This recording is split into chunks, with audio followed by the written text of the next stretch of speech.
கேக்குறாங்கன்னா, sir நான் வந்து improvement வந்து அப்ளை பண்ணியிருக்கேன்.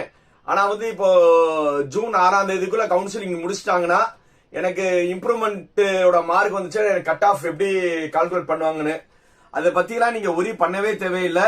நீங்க ஏற்கனவே வந்து ரிஜிஸ்டர் நம்பர் கொடுத்துட்டீங்க, போக உங்களுடைய எம்இஸ் நம்பரும் கொடுத்துட்டீங்க. அப்ப என்ன செய்யும்னா கம்ப்யூட்டர் ஆட்டோமேட்டிக்கா வந்து இப்போ வந்து கட் ஆஃப் பார்க்கும்போது மார்க் என்ட்ரி உங்க இது கேட்கவே இல்லை, புரியுதா?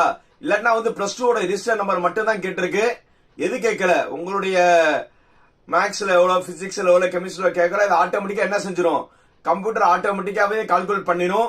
இன்கேஸ் வந்து நீங்க இம்ப்ரூவ்மெண்ட் பண்ணி ஃபார் எக்ஸாம்பிள் வந்து மேக்ஸ்ல வந்து நீங்க மார்க் கூட ஆயிடுச்சுன்னா, இல்ல வேற ஏதாவது பிசிக்ஸ் கெமிஸ்ட்ரியில வந்து நீங்க எழுதிய மார்க் கூட வந்துருச்சுன்னா அதுக்கேத்த மாதிரி என்ன வரும், உங்களுடைய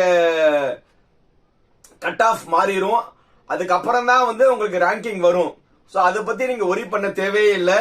இன்கேஸ் வந்து அதுக்குள்ள ரிசல்ட் வரல, ரேங்கிங் பண்ணிட்டாங்கன்னா நீங்க கவுன்சிலிங் ஸ்டார்ட் பண்றதுக்கு முன்னாடி வரை வந்து உங்களுக்கு கொரீஷன் சொல்லி ஒரு 4-5 நாள் டைம் கொடுப்பாங்க.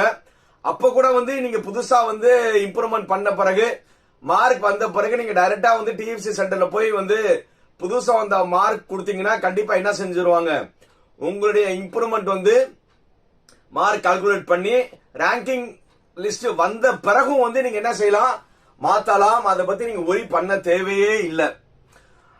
இன்னொரு